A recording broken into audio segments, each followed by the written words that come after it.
Welcome back to another lesson of East Main 101. I am your facilitator, City of Jackson Communications Director Kenneth Cummings. And for lesson 20, can't believe I'm on lesson 20 already, I'm joined with City of Jackson, Tennessee, Director of Human Resources, Kelsea Merriweather. Kelsea, yes. Welcome aboard. Welcome to East Main 101. Yes. So glad to have you on. Thank you for inviting me. I'm looking forward to talking to you about Kelsea and about your role as HR Director for the City of Jackson. So as always, I want to start off by reading a bio. Ms. Kelsea Merriweather is a Jackson, Tennessee native with almost a decade of human resources experience, specifically in the automotive manufacturing industry. She most recently served in employee relations with Ford Motor Company at Blue Oval City. Kelsea holds an associate's degree in psychology from Jackson State Community College, a bachelor's of psychology from University of Memphis-Lambeth, and a master of business administration and HR management from Bethel University. Kelsea has a proven track record of strong interpersonal skills, ability to build a rapport with employees at all levels, and her commitment to leading a positive work environment. Kelsea is passionate about workforce planning and implementing initiatives that enhance employee satisfaction and retention through diverse teams that will drive business operations. She has experience in providing strategic guidance for aspects of the human resources function and establishing a direction for leadership through policy and procedure. Kelsea Merriweather, Director of City of Jackson, Tennessee Human Resources. Hey, Kelsea. Hello. How are you? I'm doing well. Good. I didn't realize my bio was that long. But... Well, this is the same bio I used from your press release, so that's all. I just copied and pasted. So, Kelsea, I'm excited to talk to you about just your role as Human Resources Director. You are my first guest with a laptop, and it's okay because I've watched you work in the time that you've been here at the city, and you are true to your job as a Human Resources Director. If there's something you can't talk about, you ain't gonna talk about it. And that's, I realize that, and that's, understood. And first off, just Ms. Lynn Henning, she was here, they would call her the queen of the city because she's been in HR forever for the City of Jackson.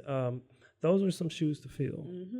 How does it feel to be the one to fill the shoes of Lynn Henning, who was here for a long time, who's seen, I think, 3 mayors and a whole lot of employees come and go? How does that feel? I mean, I'm going to be honest, I'm definitely honored, making this transition to the city. One thing I realized, so Lynn was in this role, I think, almost 35 years. So that's really before I was born, to put something in perspective. Yeah. But to be able to really carry out what she established here at the City of Jackson and really just taking that torch and continuing to run with it, I definitely am privileged. I had the opportunity to train under her just for a brief stint, maybe 2 or 3 months before her official retirement. But we had a really great opportunity just to learn about her as an individual and, to share just her experiences through HR, through the City of Jackson, but also, things that she's experienced culturally as her transition, as she matriculated through her career. So just to hear that, to get some really good guidance from her, it was a great time for us to really tie in and teach me the ropes and things that I'll need to just kind of continue the way. So it was definitely exciting. And there's a big difference in the generations between Ms. Lynn and our generation. She was a paper generation. We don't do paper. I've got it here just so I can have something to read because I had a laptop when I first started this and it was kind of bulky. So, but paper is not a thing that we do. Well, no, it's not. But I'm going to say this, Lynn Henning was efficient. She was very efficient with what she had. Yes. And I'm appreciative of all of the documentation that she kept over the course of 30 years. It was funny. Maybe a couple of weeks ago, we were someone had inquired about a recent employee, so we had to kind of sort through some files and see if they were actually employed. This was like in the 70s. Of course, through record retention, we are required to keep documents for some, up to 70 years in some circumstances. So Rose, a member of our HR department, she went there. She was like, well, I don't see a card or anything for her. And I was like, a card? She was like, yeah. Before there were actual files, the city of Jackson just had like a small little probably business card size, and just had the employee date, name, the day they started, and like the role they were in, and like compensation. And this was all just on one like a little index card? It was like an index card. And that was the file that was utilized at that time to track employees, and that was the management system. So to really be able to see how just technology has evolved and record keeping has evolved, over the past 30 plus years. And of course, now we're transitioning even more electronic into our current HRIS systems. But just to see that it really, it is something to think about, it was cool. So it went from just a card. And the fact that Ms. Rose, we love Ms. Rose, the fact that she went back and said, well, I don't see a card, means that they still have it. They still have these cards. And you said 70 or?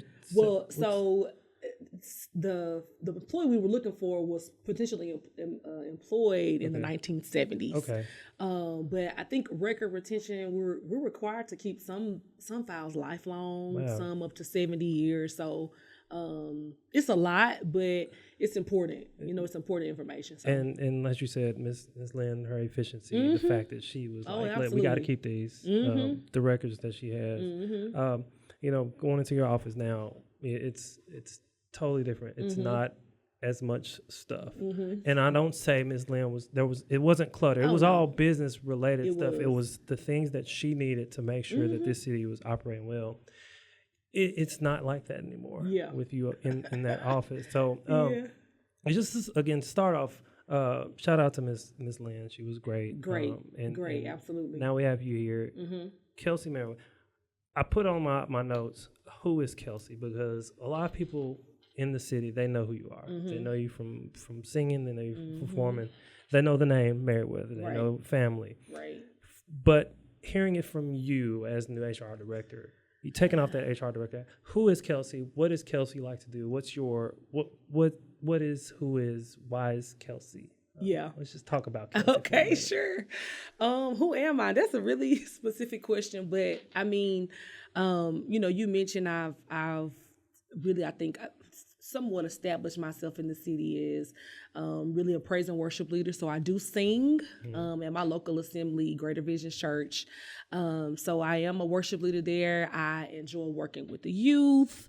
I'm an advocate of nonprofits. So I do serve on a couple of nonprofits boards, Keep My Hood Good, one in particular that's really I'm passionate about, just really serving underprivileged youth. Okay. And giving them direction and really supporting their dreams and aspirations because they are the future. So I am really interested in that. I love family. I'm getting ready to be an aunt. My baby brother, AJ, him and his wife are having my parents' first grandchild, my first niece. So we're excited about that. So I love family. I have a older sister and a younger sister. One lives out in Phoenix and the other in California. So, that's pretty much me in a nutshell. Like, I just enjoy having a good time with my friends. I do enjoy traveling and visiting family and different things like that. So I guess in a nutshell, that's who I am. And y'all, she can sing. I say that if you haven't heard her sing, I need you to some kind of way hear her sing. One thing I've always told you, and whenever Lolo is around, Lauren Pritchard, whenever she's around, I always say at some point I need to have both of y'all on stage singing something. I agree. At some point. I agree. Something. Lauren is amazing in herself, so to do that with her, I'll definitely be honored. I have to see that at some point while I'm here in the city of Jackson. So that's Kelsea. She sings, but again, you are an HR director. Your bio, you have an extensive background in HR. I knew you first before Blue Oval at Toyota. Right. You were there in HR. Automotive HR. What is it about that area that you love so much that you stay with it for some time? Yeah, absolutely. Let me kind of backtrack and I'll bring it full circle. So, my experience at Toyota, amazing. It was really my first official job after I completed my undergraduate degree. But before that, I was an undergrad, University of Memphis Lambeth. Huge shout out to them, and I say this to anytime I'm back on campus, have opportunity to speak to students. Career Services, who's responsible at that time, it was Career Services, placing individuals in internships, just really making that transition so you'll be able to function and get a job after graduation. They really gave me my first opportunity pairing me with AutoZone Distribution Center. It's in Lexington. So I had an opportunity to intern there for like a year, and that kind of really shifted my focus to know, hey, HR is something that I really want to pursue a career in. Because I'll be honest, at first I wasn't sure. I was a psychology major. I initially thought I wanted to go into counseling. It was literally like my last semester, and I'm like, oh my God, this is a lot. Being a counselor and just having that burden and weight and advising, I didn't just think it was right for me. But I still wanted to work with people and serve in some capacity. So HR just really provided that avenue, but also implemented or, gave a proponent of business aspect also. So I was appreciative of that. So to bring it back full circle, I was there at AutoZone for a little over a year. And even before that, when I was an undergrad, so Toyota had a college program where they just literally hired random college students, and we came and we did manual labor. So it was like mopping floors, we were sorting things, putting stickers on the ground, just kind of whatever they needed us to do. We were just kind of a catch-all. It was organized based upon our major. So I actually did that, not thinking I would be back. I was like, this is just a summer program. I'm just here to get some quick cash as a college student, and then I'm, back out. But it was amazing to see really full circle, how literally the same office where I interned in, I graduated, 2 years later, and I was back in that same office again, but this time as an HR professional. So just kind of just bringing it full circle, but I definitely enjoyed the automotive industry. Served six, almost 7 years there at Toyota, and then transitioning over to a Ford at Blue Oval. What I do love about the automotive industry, there's really a standard for everything, and as long as you follow the standard process, it does a lot of things. It prevents safety injuries, but it also really establishes the quality of the product, because every single time it was done the exact same way. No matter if somebody was here or somebody was gone, they have all the instructions that they need. So I do enjoy the standardization component.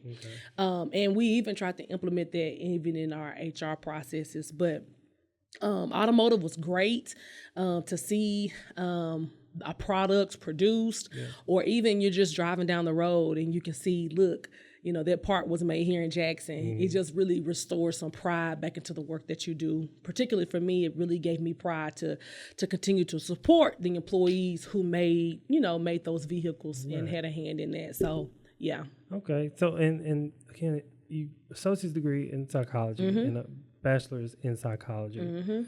Psychology and HR kind of go ahead, because there you get people wanting to talk to you about stuff that's going on, whether it was at Toyota or Blue Oval or at the city, they need to talk to the HR manager about, there's something happening in my department. Hey, so you still have to listen. You do. So I do. Those degrees, they still work absolutely. out for you. They're definitely an asset.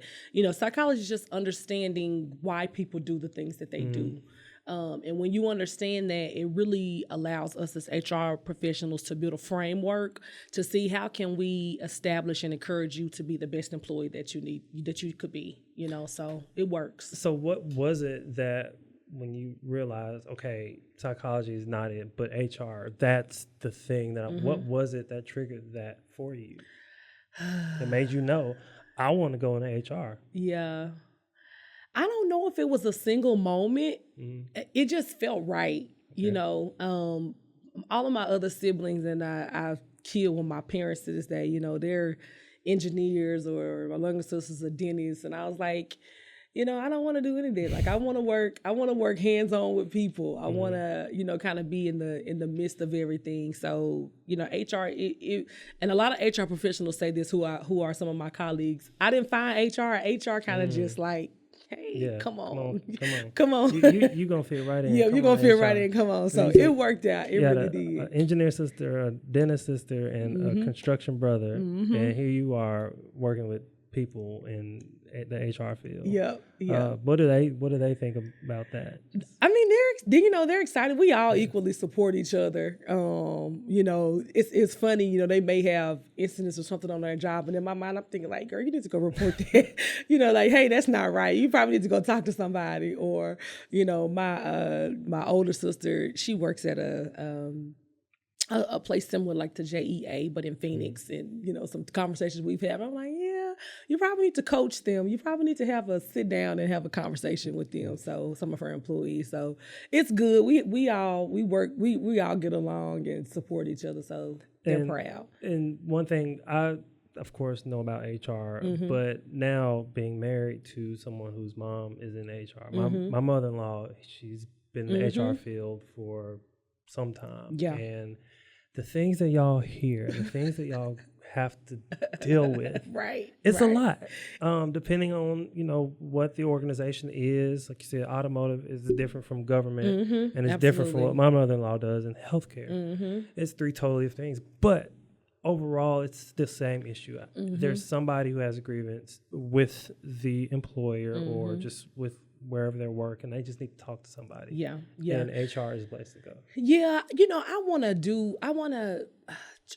want people to, and the connotation around HR is not negative, but sometimes people just think, as in your scenario, we're just kind of a catch-all when people have issues, but what I'm really working on here at the city is to know, hey, we're really a partnership with these department heads. You don't have to just call us when you're in trouble. We're not here to be punitive we are here to uphold policy and different things like that, but we really I want to be able to empower other individuals, whether it's through, the very beginning, whether it's retention, how can we attract the best employees, and then how can we make their experience here a pleasurable one, even if we have to come to the conclusion of they are resigning or through a termination. But overall, it's a whole framework and a strategy of we're here just to really support through data and encourage, our overall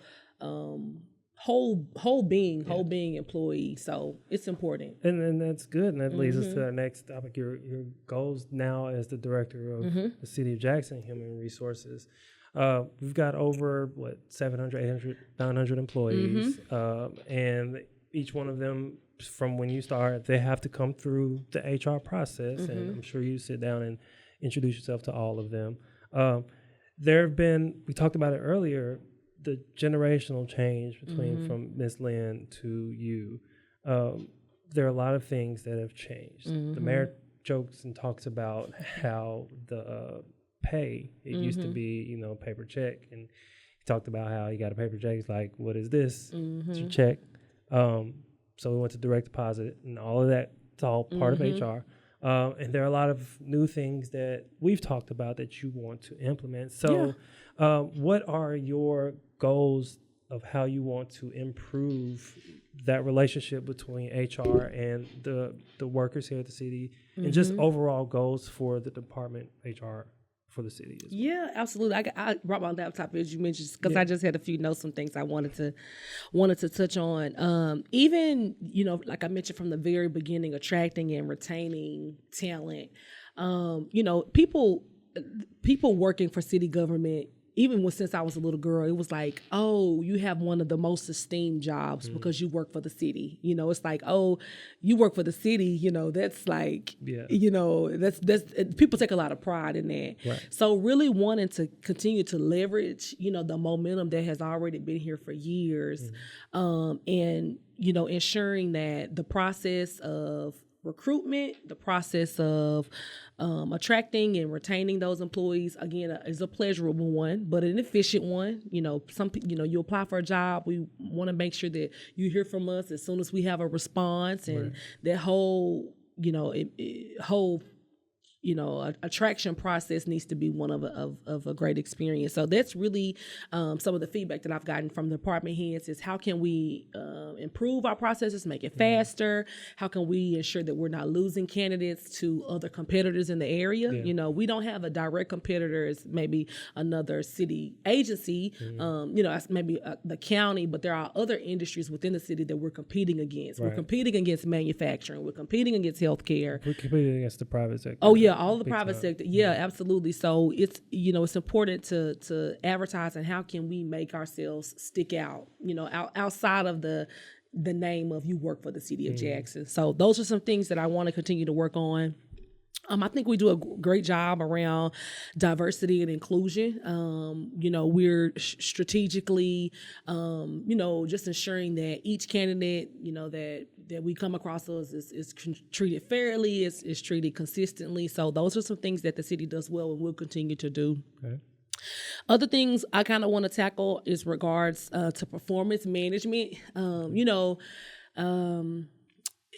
In any way, like I mentioned, I don't want HR to seem punitive, but there is opportunity for us to manage performance, whether that's through establishing new accountability, and what really that looks like is really it's having conversations with the supervisor, because that's where it begins. Right. If repeated behavior is continue to happen, we need to be sure that we're addressing it and finding a resolution just so we can continue to move forward. So, make sure that, how we're measuring performance, even just over a 30, 60, 90-day window of a new employee, but even something, how can we measure that annually or biannually? So those are some things I'm just kind of thinking through and trying to develop strategies that we can implement. So were these things that have not been implemented at all, or just they have. We do have a program in place. What I've noticed is just through initial surveys, some supervisors may not feel empowered to react. So how can we provide, again, that supervisory training to know this is how you effectively manage a team? So hopefully that's something I'm addressing in the new year, just a clean rollout plan to really allow department heads. Again, it's not to punish. Right. It is what resources can we provide to you? What do you need from us to ensure that the behavior does not continue, or we can kind of put you on a better trajectory? Gotcha. That makes sense. Okay. Yep. Another thing, you talk about generation to generation. I read a document one time. I can't remember where it was published, but it just kind of lists out each generation's preferences in regards to work-life balance and like well-being and stuff like that. Our parents, it's even instilled in me, because how my parents have taught me is like, you go to work, you do what you're supposed to do, and you come home. You go to work, you actually, you keep your head down and you work hard, you do what you're supposed to do, and you come home. Yeah. But this generation, like all those same key principles, but it's now, they're focusing more on a whole employee. Like, I want more flexibility. Right. I'm not encouraged. Well, I'm not opposed. Well, let me backstep. Hold on. So let's think about the work-life balance. Yes, you see what I'm saying. I get it. My mom's probably the same generation as your mom. It's you get up, you go to work, you work until you whatever age you retire, and you go and chill. Right. But now with technology and everything being, you can check my email from home. Don't want to, because I'm at home. But also I want to be able to spend time with my family. I want, I want to work. I'm going to work, but there's, I want to be able to not just go home at 5:00, go to bed and have to get right back up. I want to be able to do other things, like, for instance, I take a mental health week every year. I use my PTO for it, but I take a mental health week. This is not me suggesting anything, but I know that there are other places or countries that, they give you your birthday off as a PTO day. But I see what you're saying. I know what you're talking about. That's that generation thing. Our generation, we can work from home. I'm saying this in general. Our generation can work from home and get the work done. Yeah. We can probably work a 6 hour. Again, I'm just saying this in general. Not as a suggestion. Right, not as a suggestion. We can probably work a 6 hour day and be good to go. A 4-day work week and be good to go. This generation, again, not a suggestion. Yeah. Just me saying in general, it's possible. With how fast things are going and with, there. But again, in this organization as a city, there are some who might not think, somebody in an office may be able to do that, but someone who's working out there in the field. Right, absolutely. They got to do the work. They're probably on call. So there's that balance. But absolutely. As you were saying, the generational thing, it's real. It is. It's real. It is. So it's a challenge to how can we, number one, have an opportunity for that work-life balance, but also still be able to run operationally. Right. Like you mentioned, for us who are in City Hall, it's maybe not as much of a hassle for us to work home 1 day a week. But establishing policies, you do have to be conscious of our public safety, as fire and police, or those in our, H&S department or, all of public works and different things like that. How can we still sustain operations, but, give that flexibility. And again, it's not for everybody. We have a generational workforce who just some enjoy working from home. Some, hey, I can't work from home. I want to be out. I'm not a big work from home. I like home to be home. I remember there was one time it snowed real bad, and I think it was probably the second year I was here. And the mayor, he decided to make an administrative day. So I woke up. I'm like, what do I do? Because the journalist in me is like, I need to be out here doing something. Yeah. So I actually got up, went with the street department. We went, I did snowplow, got pictures and whatnot. So I came back to work and asked a coworker of mine, I was like, so when the mayor says, we're closed, does that mean we don't have to work? She was like, yeah, it's an administrative day. I was like, well, thanks. Yeah. I didn't understand that. I guess, again, the journalism mentality in me is I need to get up and do something because if I'm at home, I'm not going to do it. I'm going to eat some cereal and watch cartoons. I'm not going to work from home if that's not a policy that I'm supposed to do. So totally understand that. Yeah, and when we think of well-being, sometimes it's just not always. I think now that's one of the pressing topics of working from home. But it's really treating the whole employee. So I love our risk management department. Yes. We have the employee assistance program. So if people are needing additional resources around substance abuse, different things like that, we have the tools that are necessary to empower employees to deal with life outside of work, because I as much as we want to say our external life may not impact our work performance, it really does. If things are going on outside of our life that are not work related, those things around our family and how can we help and how can we fix those, they do matriculate into work. So if we're able to provide people with resources of sustainability, those are other options, not only mental health, but also wellness also.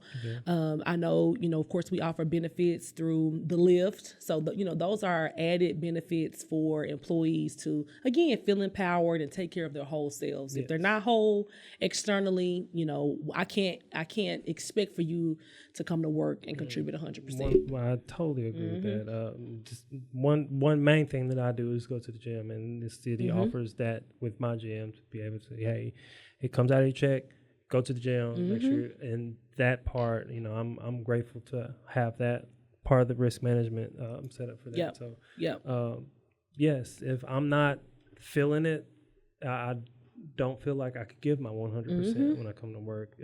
If I wasn't feeling it today, I probably wouldn't be able to give my 100% for this. Absolutely, recording. absolutely. So with HR and the goals that you have, we've talked about some technology-wise with, the applications and things like that. What are some of those top goals that you have for your department and for the city as a whole? Yeah, absolutely. So, strengthening HR technology, really leveraging the data to see where some things we can improve. So, even recently we've started facilitating like exit interviews, and that is just unfortunately the employee is on their way out, but it does give you an opportunity to capture some things that may have drove their decision, and it may not always be bad. It could be, around compensation or. So there was no exit interview?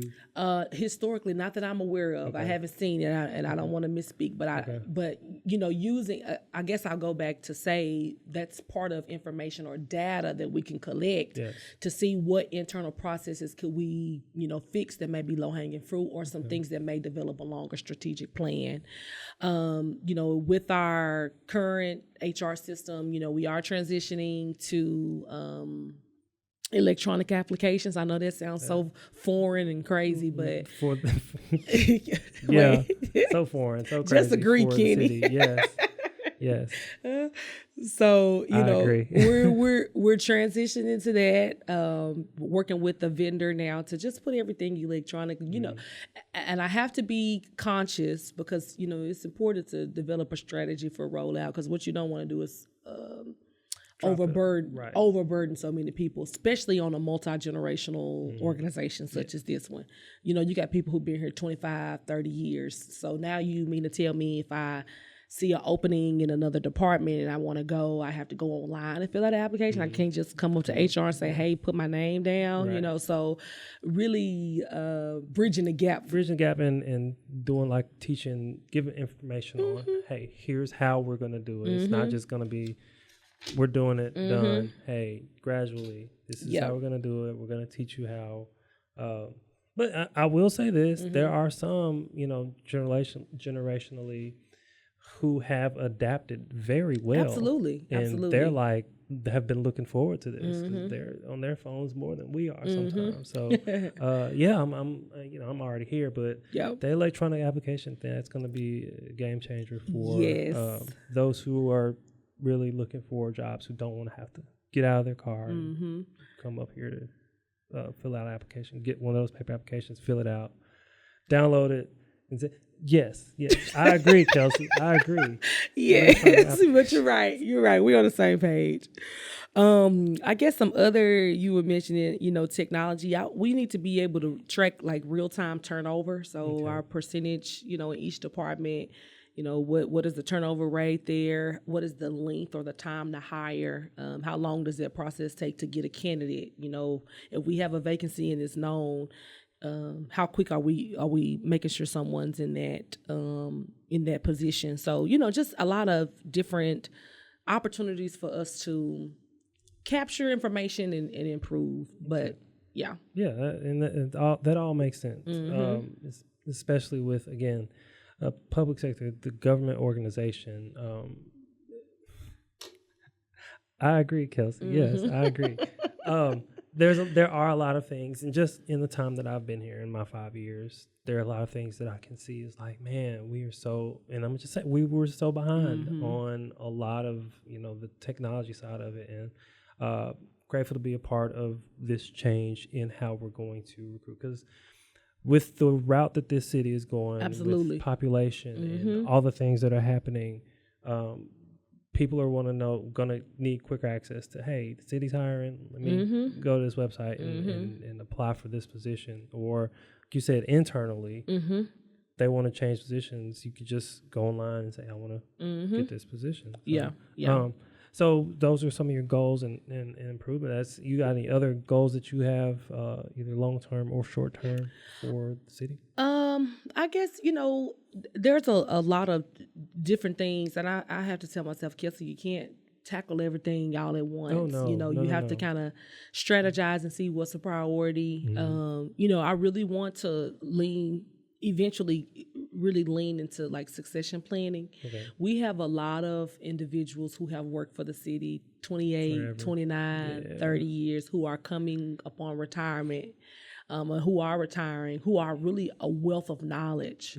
So what can we do to ensure that the knowledge transfer is there? What we don't want to happen is, someone been here 30 years, if they decided any day they're wishing to retire, what are we doing to develop those behind them so we can continue city operations? So that's just, again, continue to work with the department heads and, understanding what are the training practices, how can HR support, with supervisory training and all of those different things just to continue to move forward.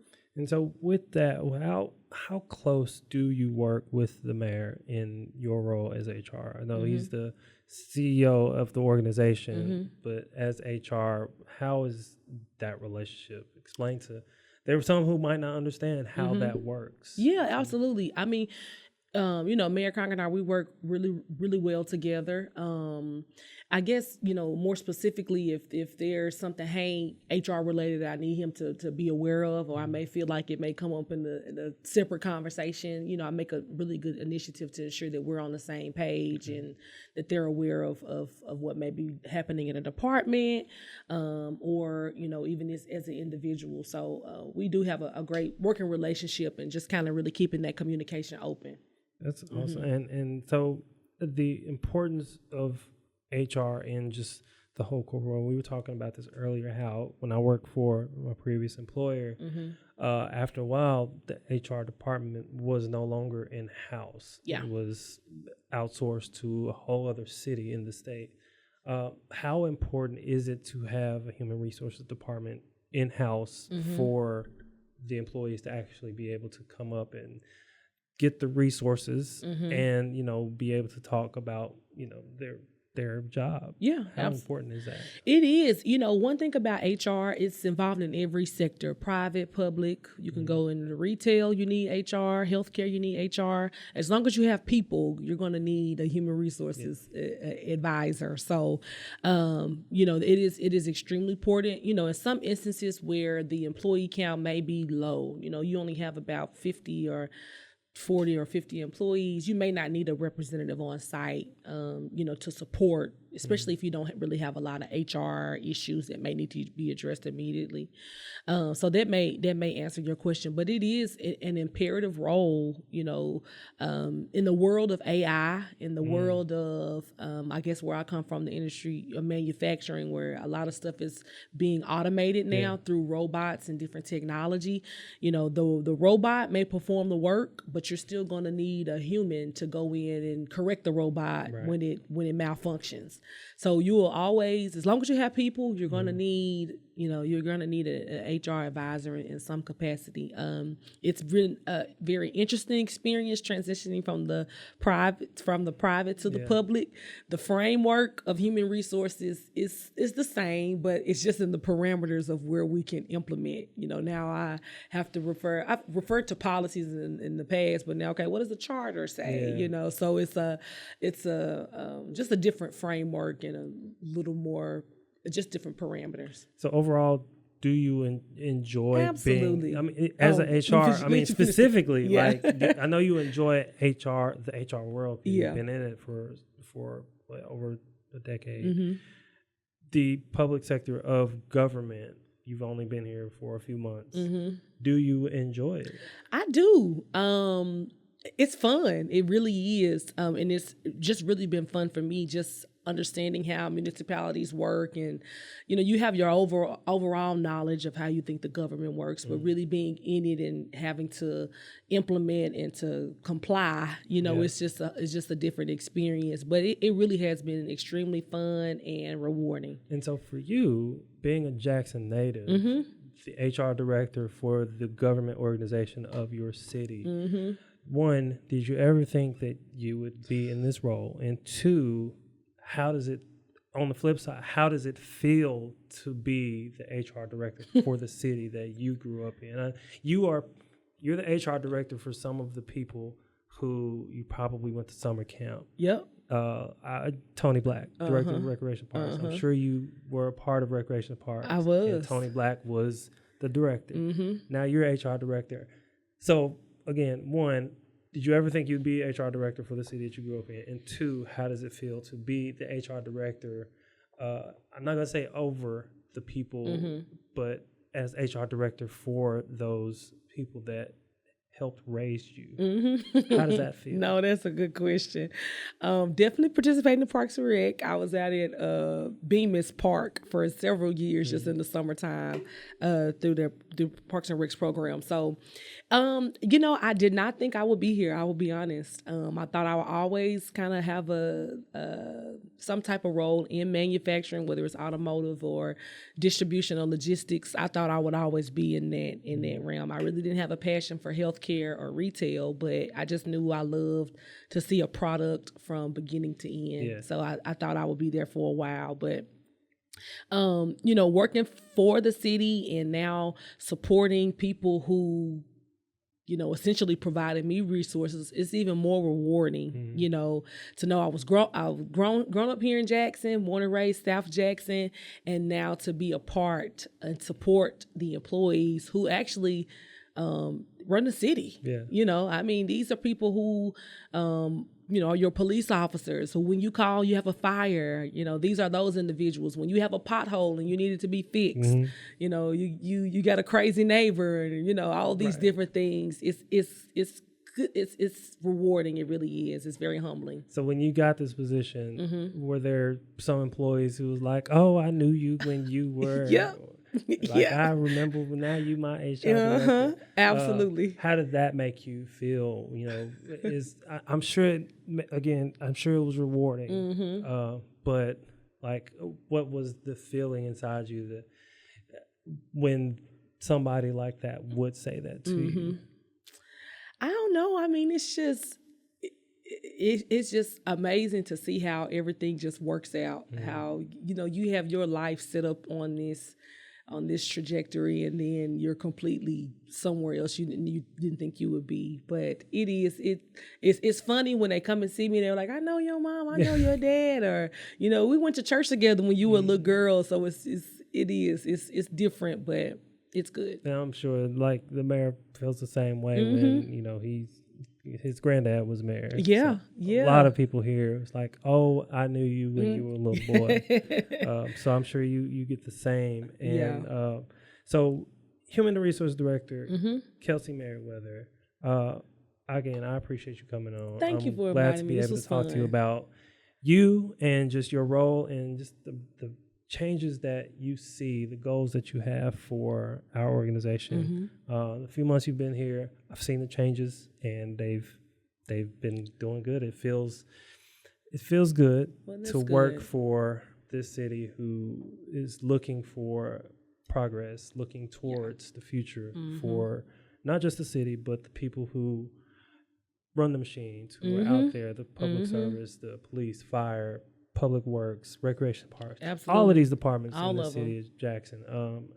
I'm grateful to have you on here, East Main 101, and just as the new Director of Human Resources. So thank you, Kelsea, for coming on. Thank you. Before we go, of course, I always do a pop quiz. And it's just 3 questions to my guests just to talk about them and just random questions. Okay. So, first question, we talked about it earlier. You are a singer. I do. Again, y'all need to hear her sing. Of all the songs that you sang, what is your absolute favorite? Like, if you could just sing it all day, every day, what is that song that you would sing? So a very popular song right now that I've been singing a lot, just to different places, is really "Goodness of God" by Kelsea Merriweather. Okay. And even having this conversation, it's really a testament, I think, even of my life. Like some of the lyrics of the chorus is, "All my life you've been faithful, all my life you've been so good." So as I look back just over my career and just different experiences, what has brought me to this point, with my faith in God, I'm definitely appreciative of that. So Kelsea Merriweather's "Goodness of God," great song. Kelsea Merriweather, is there somewhere online where people can hear it? Because I'm not going to tell you to sing it now. Oh, yes. Okay. Oh, hear me or hear Kelsea? Hear you sing it. Is there somewhere on YouTube or some church that has you singing it?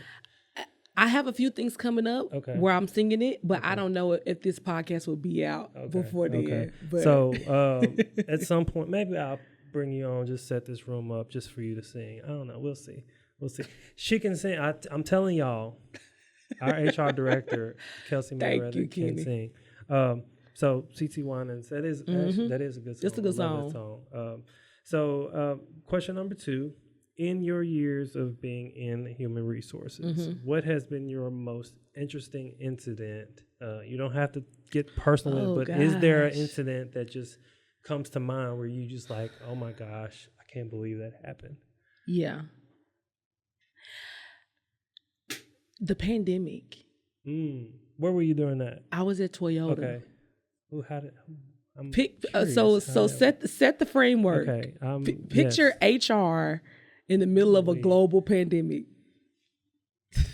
I can only imagine. So I can picture it here in the city because I can only imagine in the private sector how it was, especially in the automotive sector. It was because this is the thing, we shut down for maybe 4 weeks, and then all of a sudden people are off work and they want to purchase vehicles. Right. So sales were high. But we weren't making anything. Well, there was a slight delay, but people went back to work. Right. So just managing that through a global crisis, still needing to produce to support sales and our customers and make sure it's quality.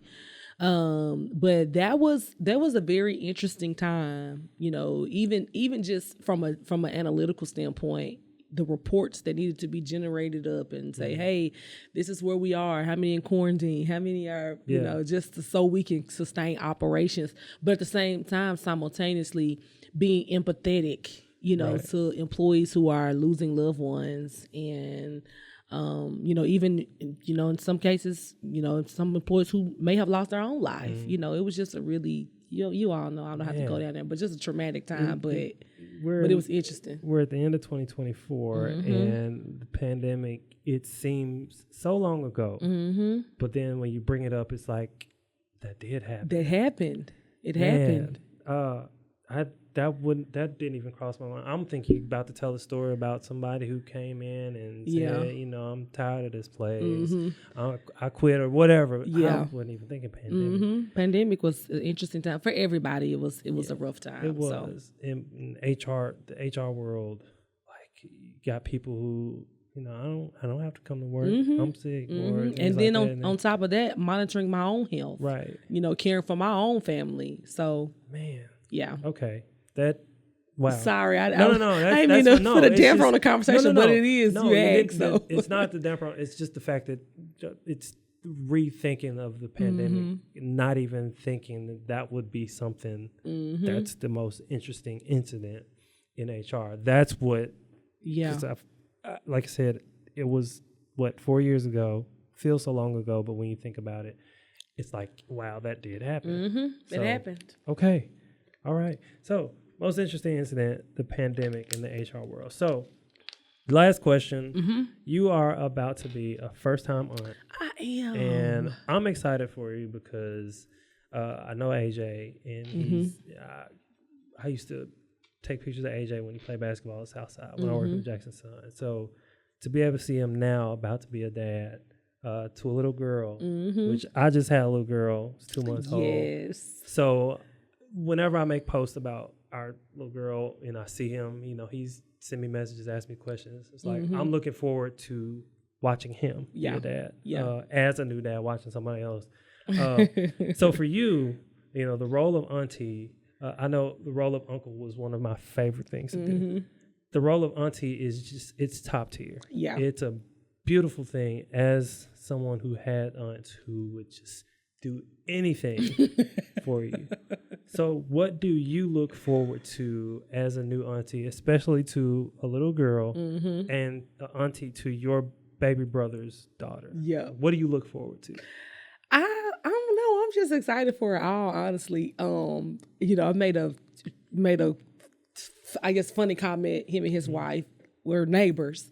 So I'm like, I'll just open the door up and you can just let her just run across the yard and she can come hang out with me. So I'm looking forward to that. So, just really bonding, and our immediate family, we haven't had a baby ever. Yeah. So with this, like AJ was the last. He was the last baby. Yeah. So with this, a new baby, we're all just really equally excited to spoil her and just. And she's got 3 aunties. Yeah. Well, so on AJ's side, 3 aunties, and then on his wife's side, I'm not sure how many siblings she has, but on AJ's side, she's going to be well loved on both sides. Listen, I understand that our little girl is well loved on both sides of the family, and again, just to see AJ's excitement, it's amazing, and to see you about to be an auntie, I ask you almost every day. It's like, are you ready? Are you ready? Are you excited? How long I got this in February? And you are the only one. I'm the only one here. I know. So I'm just on double duty. You finna have that little girl spoiled. I already know. I love it. I'm excited. I'm looking forward to it as well, just to be able to see you again, you as an auntie and AJ as a dad and his wife, them as a family, raising this little girl. Kelsea Merriweather, Director of City of Jackson Human Resources. Thank you again for coming on. Thank you for inviting me, Kenny. This is great. I'm glad. It was. I'm glad you. I was a little worried, but it worked out. Come here. I'm nervous. It's okay. Yeah. You are HR. You know how to talk through stuff, and you did well. Thank you. I'm again grateful to have you on the team at the City of Jackson. So, that does it for East Main Lesson 20. East Main 101, Lesson 20. Of course, there's always homework for this podcast. And your homework for this particular lesson is just to visit our Human Resources Department website. You can visit careers.jacksontn.gov. If you're looking for a job with the City of Jackson, I implore you, come join this team. We are an amazing organization. We're doing everything we can every day to make the city better than I'm trying to think of how he says it. Better the next day than it was the day we went to sleep. However he puts it. We're looking, we want you to come join our team. Yes, we do. City of Jackson. Careers.jacksontn.gov. That's our website. Check out the HR department. Read up about Kelsea. We had that press release when she started. You started in June. Mm-hmm. So you're coming up on your 6 month. I am. Oh, that's what who does your 6 month review? Do you review yourself? I'm just kidding.